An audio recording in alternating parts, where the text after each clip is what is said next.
পঞ্চম শ্রেণীর শিক্ষার্থী বন্ধুরা, আশা করি তোমরা প্রত্যেকে ভালো আছো। আজকে আমরা তোমাদের বাংলা বিষয়ের পঞ্চম সপ্তাহের বাড়ির কাজ ৪ সমাধান দেখে নিচ্ছি। তো দেখো, এখানে যে শব্দের অর্থগুলো রয়েছে সেগুলোর শব্দগুলোর অর্থ লিখতে হবে আমাদেরকে ১ নংয়ে। তো আমরা এখানে আর এগুলো পড়ছি না, আমরা সরাসরি উত্তরে দেখব।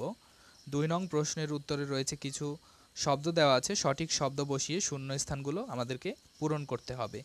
তো এখানে প্রশ্নগুলো আমরা দেখে নিচ্ছি। দেখো, বিদ্যুৎ চমকালে ঢেস কেঁপে ওঠে বলে মনে হতে পারে। আমরা উত্তরে গিয়ে এর উত্তর দেখব। খ, ঢেস পতনের মূল। গ, কি হয়েছে, এত ঢেস হয়ে আছো কেন? ঘ, বনের সিংহ ঢেস দিলে মানুষের মনে ভয় জাগে। ঙ, নিজের কলমটা খুঁজে না পেয়ে সে বাদিয়ে দিয়েছে। চ, ঢেস ওপারে কি আছে কেউ জানে না। ছ, মেজাজ ঢেস বলে তার কাছে কেউ ঘেঁষতে চায় না। জ, তুমি এত ঢেস কেন, কি হয়েছে? তো আমরা উত্তরে দেখব এগুলো। এরপরে দেখো, ৩ নং প্রশ্নে অনেকগুলো প্রশ্ন আছে, সেগুলোর উত্তর আমরা লিখব। তো আমরা সেইখানে উত্তরগুলো দেখে নিব। ৪ নং প্রশ্নে আছে কিছু বিপরীত শব্দ, সেগুলো তোমরা পড়বে এবং বিপরীত শব্দের যেগুলো আছে সেগুলো দিয়ে তোমরা এগুলোর যেই নিচে শূন্যস্থানগুলো আছে সেখানে সঠিক শব্দটা বসিয়ে বাক্য তৈরি করবে। তো আমরা উত্তরটা দেখব, আর তোমরা অবশ্যই কিন্তু বিপরীত শব্দগুলো পড়ে নিবে। ৫ নং প্রশ্নের উত্তর আমাদেরকে কি করতে হবে? ৫ নং প্রশ্নে সঠিক উত্তরের পাশে টিক চিহ্ন দিতে হবে। তাহলে তোমরা এখানে সঠিক উত্তরের পাশে টিক চিহ্ন দিবে। আর হ্যাঁ, তো বলে রাখি, তোমরা অবশ্যই যদি তোমাদের এই পেজে না হয় তাহলে অবশ্যই তোমরা অতিরিক্ত পৃষ্ঠা ব্যবহার করতে পারবে। এরপরে দেখো, ৬ নং প্রশ্নে যেটা করতে হবে, বিপরীত শব্দ লিখতে হবে এবং সেই বিপরীত শব্দ দিয়ে একটি করে বাক্য তৈরি করতে হবে। এরপরে ৭ নং প্রশ্নে কিছু শব্দ দেওয়া আছে, সেই শব্দগুলোর বিশেষণ, সেই শব্দগুলোর পদ লিখতে হবে। পদ ৫ প্রকার, সেটা আমরা সেখানে আলোচনা করেছি, তোমরা উত্তর অংশে দেখতে পাবে। এরপরে ৮, যে কোনো একটি প্রাণী সম্পর্কে বলি এবং ৫টি বাক্যের একটি অনুচ্ছেদ তৈরি করব, সেখানেও উত্তরটা আমরা দেখব। এর আগে আমরা ৯ নং প্রশ্নের উত্তরের কিছু বলি, সেখানে তোমরা একটি গল্প লেখার চেষ্টা করবে। এখানে যে নির্দেশনাগুলো দেওয়া আছে সেটা তোমরা তোমাদের ইচ্ছা মতো করতে পারো। তো চলো উত্তর দেখা যাক। প্রিয় শিক্ষার্থীরা, আমরা ১ নং প্রশ্নের প্রথমে শব্দের অর্থগুলো জেনে নিব, এরপর পর্যায়ক্রমে আমরা উত্তরগুলো দেখতে থাকব। দেখো, ১ নং প্রশ্নের উত্তরে যেই শব্দের অর্থগুলো আছে, দিগন্ত, প্রান্তরের শেষে আকাশ যেখানে মাটির সঙ্গে মিশে গেছে বলে মনে হয় বা মিশে গেছে মনে হয়। আমি আবার বলছি, দিগন্ত, প্রান্তরের শেষে আকাশ যেখানে মাটির সঙ্গে মিশে গেছে মনে হয়। এরপর অহংকার, নিজেকে অনেক বড় মনে করা। তিরিক্ষি, খারাপ মেজাজ। তুলকালাম কাণ্ড অর্থ হচ্ছে এলাহি কাণ্ড। হুঙ্কার অর্থ চিৎকার। এরপর মেদিনী, ভ্রূপৃষ্ঠ, ভ্রূপৃষ্ঠ। এরপরে তটস্থ অর্থ হচ্ছে ব্যতিব্যস্ত, ব্যতিব্যস্ত। এরপরে হচ্ছে শঙ্কিত, অর্থ হচ্ছে ভীত। শক্তিধর, শক্তি আছে যার। আস্তানা, বসবাসের জায়গা। এরপরে হচ্ছে উদ্গ্রীব, প্রতি মুহূর্তে অপেক্ষা করা। সমস্বরে, একসঙ্গে কথা বলা। প্রিয় শিক্ষার্থীরা, আমরা শব্দের অর্থগুলো জেনে নিলাম। এবার আমরা ২ নং প্রশ্নের উত্তরগুলো দেখে নিব। দেখো, ২ নং প্রশ্নের উত্তরে আমি শুধু উত্তরটা লিখেছি, তোমরা এটা লিখে দিতে পারো, আবার চাইলে শূন্যস্থান প্রশ্নটা তুলেও পূরণ করতে পারো। তো প্রথমটার উত্তর হচ্ছে মেদিনী। খ নাম্বার উত্তর হচ্ছে অহংকার। গ হচ্ছে তটস্থ। ঘ হচ্ছে হুঙ্কার। ঙ হচ্ছে তুলকালাম কাণ্ড। চ, দিগন্তের। ছ, তিরিক্ষি।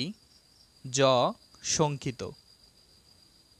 তো ২ নংয়ের উত্তরগুলো আমরা দেখে নিলাম। এবার আমরা ৩ নং প্রশ্নের উত্তরগুলো জানব। প্রিয় শিক্ষার্থীরা, ৩ নং প্রথম যে ক নং প্রশ্নের উত্তর আছে, দেখো, অমিত শক্তিধর কাকে বলে? এখানে বনের রাজা সিংহকে অমিত শক্তিধর বলা হয়েছে। এরপর খ নং প্রশ্ন হচ্ছে, বনের পশুদের উপর অশান্তি নেমে আসার কারণ কি? তারা খেয়ে অন্য বন থেকে একটি শক্তিশালী মস্ত বড় হাতি এসে ঢুকে পড়ে শান্তিপূর্ণ একটি বনে।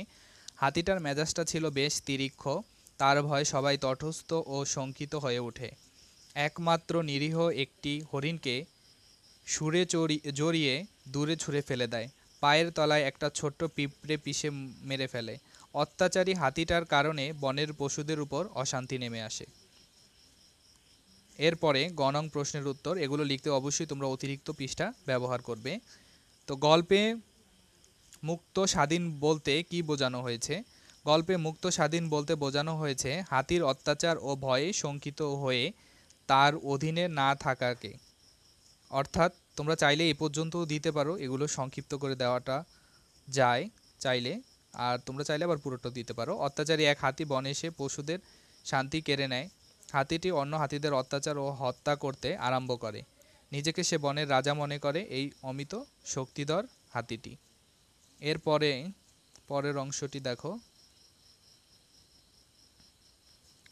হাতি শিয়ালের বুদ্ধির ফাঁদে পড়ে নদীতে ডুবে মারা যাওয়ায় ওই বনের পশু পাখিরা তার অত্যাচার থেকে মুক্ত হয়। গল্পে মুক্ত স্বাধীন বলতে হাতির এই অত্যাচার থেকে মুক্ত হওয়ার বিষয়টি বোঝানো হয়েছে। এরপরে ঘ নাম্বার যে প্রশ্নের উত্তর সেটা দেখে নাও। শিয়াল হাতিকে শাস্তি না দিলে বনের পশু পাখিদের কী হতো ব্যাখ্যা করো। শিয়াল হাতিকে শাস্তি না দিলে বনের পশু পাখিদের কষ্টের সীমা থাকতো না। অহংকারী হাতিটা বনে তুলকালাম কাণ্ড বাঁধিয়ে রাখত। বনের সবাই ভয়ে তটস্থ শঙ্কিত হয়ে থাকত। অত্যাচারী হাতি এক এক করে বনের পশুদের সুরে পেঁচিয়ে ছুঁড়ে ফেলে পায়ে পিষে মেরে ফেলত। মূলত হাতিকে শাস্তি না দিলে বনে কোনো শান্তি ও স্বাধীনতা থাকতো না।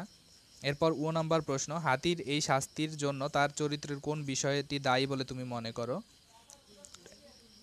তো দেখো, 1 হচ্ছে অত্যাচারী মনোভাব, 2 তিরিক্ষি মেজাজ, 3 অহংকার, 4 ক্ষমতার লোভ, 5 ছোটদের তুচ্ছ মনে করা, 6 নিজেকে রাজা মনে করা। চ নাম্বার প্রশ্নটি দেখে নিব। মানুষ যখন সভ্য হচ্ছে তখন মিলেমিশে থাকার প্রয়োজনীয়তা দেখা দিল কেন? উত্তরটা তোমরা এভাবে লিখবে। একে অন্যের সাথে মিলেমিশে থাকার মাধ্যমে সমাজে শান্তি ও শৃঙ্খলা আনয়ন করা যায়। যে কোনো ধরনের অমিত শক্তি বা অপশক্তি থেকে রক্ষা পাওয়া যায়, অপশক্তির অত্যাচার থেকে রক্ষা পাওয়া যায়। তাই মানুষের সভ্য হওয়ার সাথে সাথে মিলেমিশে থাকার প্রয়োজনীয়তা দেখা দেয়। 6 সবাই মিলে শিয়ালকে দায়িত্ব দিল কেন? শিয়াল হচ্ছে বনের পশুদের মধ্যে সবচেয়ে চতুর ও বুদ্ধিমান প্রাণী। একমাত্র শিয়ালই তার বুদ্ধির ফাঁদে ফেলে অত্যাচারী হাতিকে উপযুক্ত শাস্তি দিতে পারবে বলে পশুদের ধারণা। তাই বনের পশুরা সবাই মিলে শিয়ালকে দায়িত্ব দিল। ঝ শিয়াল কিভাবে বনের পশু পাখিকে রক্ষা করলো? বন্য পশুদের মধ্যে শিয়াল অত্যন্ত বুদ্ধিমান প্রাণী। সে অত্যাচারী হাতিকে উপযুক্ত শাস্তি দেওয়ার জন্য রাজা হিসেবে বরণ করে নেওয়া লোভ দেখিয়ে নদীর তীরে নিয়ে যায়। নদীর ওপারে সব পশু অপেক্ষা করছে বলে শিয়াল হাতিকে নদীর পার হতে বলে। মুহূর্তের মধ্যেই শিয়াল নদী পার হয়ে যায়, কিন্তু অত্যাচারী হাতি তার সমস্ত দেহ নিয়ে নদী পার হতে গিয়ে তলিয়ে যায়। শিয়াল তার বুদ্ধির ফাঁদে ফেলে হাতির অত্যাচার থেকে বনের অন্য প্রাণীদের রক্ষা করে। সেভাবেই অত্যাচারী হাতিকে শাস্তি দিয়ে বনের পশু পাখিকে রক্ষা করে। এরপরে ঝ নাম্বার, অহংকারী ও অত্যাচারীর পরিণাম শেষ পর্যন্ত কী হয়? অহংকারী ও অত্যাচারীর পরিমাণ শেষ পর্যন্ত খুব ভয়াবহ হয়। হাতি ও শিয়ালের গল্প থেকে আমরা এই শিক্ষা পাই। তো তোমরা চাইলে এতটুকুই লিখতে পারো, আবার চাইলে পুরোটা লিখতে পারো। তার মস্ত বড় শরীর ছিল বলে সে অহংকারী হয়ে ওঠে। বনের পশুরা মিলে হাতিটার অত্যাচার প্রতিকারের ফন্দি করে। কিছুদিন শিয়ালের বুদ্ধিতে নদী পার হতে গিয়ে হাতিটা নদীতে তলিয়ে মারা যায়। পৃথিবীতে মানুষ অহংকারী হলেও তার পরিণাম বা পরিণতি এমনই হয়, অর্থাৎ অহংকারী ও অত্যাচারীর পরিণাম কখনো ভালো হয় না। প্রিয় শিক্ষার্থীরা, আমরা উত্তরগুলো যদিও গাইডের থেকে দেখে নিলাম, কিন্তু পরবর্তী উত্তরগুলো আমরা খাতায় লিখেই দেখব। এগুলো লিখতে অনেকটা সময়ের প্রয়োজন, তো এটা সম্ভব না, তাই আমরা এভাবে দিয়েছি। দয়া করে আপনারা এটা কিছু মনে করবেন না। তো পরবর্তী উত্তরগুলো দেখার জন্য আমরা আবারও খাতায় ফিরে যাচ্ছি। 4 নংয়ের উত্তরগুলো হচ্ছে স্বাধীন, অহংকার, সুন্দর, ভয়। তো এই 4 নং প্রশ্নের উত্তর আমরা জেনে নিলাম। এরপর আমরা পরবর্তী প্রশ্নের উত্তর দেখে নিব। পরবর্তী প্রশ্নের উত্তর দেখার আগে তোমাদের কাছে একটা ছোট্ট রিকোয়েস্ট, তোমরা যারা আমাদের চ্যানেলে নতুন তারা অবশ্যই চ্যানেলটি সাবস্ক্রাইব করে পাশে থাকা বেল আইকনটি অল করে দিবে এতে তোমরা পরবর্তী অ্যাসাইনমেন্টের সমাধান নোটিফিকেশনের মাধ্যমে পেয়ে যাবে। প্রিয় শিক্ষার্থীরা, আমরা পরের প্রশ্নের উত্তরটা দেখে নিব। তো পরবর্তী প্রশ্নের উত্তরটা আমরা লিখে রেখেছি। দেখো 5 নং প্রশ্নের উত্তর। একের 4 নম্বর অপশনটি সঠিক, খ এর 2 নং, গ 3 নম্বর অপশনটি সঠিক, ঘ 1 নম্বর অপশনটি সঠিক এবং উ 1 নম্বর অপশনটি সঠিক। পর্যায়ক্রমে আমরা 6 নং প্রশ্নের উত্তর দেখব। 6 নংয়ে যে শব্দ দেওয়া আছে শব্দের একটি বিপরীত শব্দ লিখতে হবে এবং তার পাশাপাশি সেই বিপরীত শব্দটা দিয়ে একটা বাক্য তৈরি করতে হবে। তো আমরা 6 নং প্রশ্নের উত্তরটা একটু দেখে নিচ্ছি। দেখো, প্রথমে একটি শব্দ দেয়া আছে, এরপর সেটা দিয়ে একটা বিপরীত শব্দ লিখেছি আমরা এরপর সেটা দিয়ে একটা বাক্য তৈরি করেছি। শান্তি, অশান্তি, অসৎ থাকায় তিনি অশান্তিতে ছিলেন। সভ্য, অসভ্য, অসভ্য জাতি কখনো উন্নতি করতে পারে না। ধ্বনি, প্রতিধ্বনি, নদীর তীরে স্রোতের প্রতিধ্বনি শোনা যায়। শক্তিশালী, দুর্বল, দুর্বলেরা অত্যাচারিত হয়। এখানে লক্ষ্য করবে যে শব্দটা দিয়ে অর্থাৎ বিপরীত শব্দটা দিয়ে আমরা বাক্য তৈরি করব, সেই শব্দটার নিচে আমরা দাগ দিয়ে দিব। এরপরে 7 নং প্রশ্নের উত্তরে রয়েছে কিছু শব্দগুলোর পদ নির্বাচন করতে হবে। তো পদ হচ্ছে 5 প্রকার: বিশেষ্য, বিশেষণ, সর্বনাম, অব্যয়, ক্রিয়া। সেটা আমরা বিস্তারিত এখন আলোচনা করছি না, আমরা উত্তরটা এখন দেখে নিচ্ছি। দেখো 7 নং প্রশ্নের উত্তরটা দুষ্টু, এই শব্দটা হচ্ছে বিশেষণ, অর্থাৎ বিশেষণ হচ্ছে দোষ, গুণ, অবস্থা, সংখ্যা, পরিমাপ এগুলো। হাতি, এটা হচ্ছে বিশেষ্য। বুদ্ধিমান, এটা হচ্ছে বিশেষণ। প্রথমটা দুষ্ট হচ্ছে বিশেষণ, কারণ না দোষ, গুণ, অবস্থা, এবং বুদ্ধিমান এটাও একটা তার অবস্থা গুণ, একটা গুণ, এটা বুদ্ধিমানটা, সেটা হচ্ছে বিশেষণ। হাতি হচ্ছে বিশেষ্য অর্থাৎ নাম, এবং হচ্ছে অব্যয় অর্থাৎ দুটা বাক্য যেটা যুক্ত করে। সর্বনাম, নামের পরিবর্তে যেটা বসে সেটা হচ্ছে সর্বনাম, সেটা হচ্ছে আমি। চাই হচ্ছে ক্রিয়া, ক্রিয়া অর্থ হচ্ছে কাজ, অর্থাৎ যেগুলো কাজ শব্দ সেগুলো হচ্ছে ক্রিয়া। আমরা 7 নং প্রশ্নের উত্তর দেখে নিলাম, এবার আমরা 8 নং প্রশ্নের উত্তর দেখব। দেখো 8 নং প্রশ্নের উত্তর, আমি উত্তরগুলো এখানে যেহেতু একটা অনুচ্ছেদ লিখতে হবে, তো আমি অনুচ্ছেদটা এভাবে লিখেছি পয়েন্ট আকারে, 5টা পয়েন্ট লিখতে বলেছে। 1, রয়্যাল বেঙ্গল টাইগার বাংলাদেশের জাতীয় পশু। 2, এরা সুন্দরবনে বাস করে। 3, এর 4টি পা, 2টি কান, 2টি চোখ এবং 1টি লেজ আছে। 4, সুন্দরবনের রয়্যাল বেঙ্গলের নাম পৃথিবী খ্যাত। 5, আমাদের উচিত এই প্রাণীকে বিলুপ্তির হাত থেকে রক্ষা করা। প্রিয় শিক্ষার্থীরা, 9 নং প্রশ্নের উত্তর তোমাদেরকে একটি গল্প লিখতে হবে, সেটা তোমরা চাইলে নিজেদের মতো করে লিখতে পারো, তার উত্তর আর আমি দেখাচ্ছি না।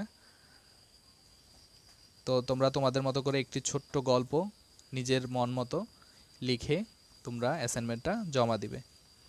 ধন্যবাদ এতক্ষণ সাথে থাকার জন্য।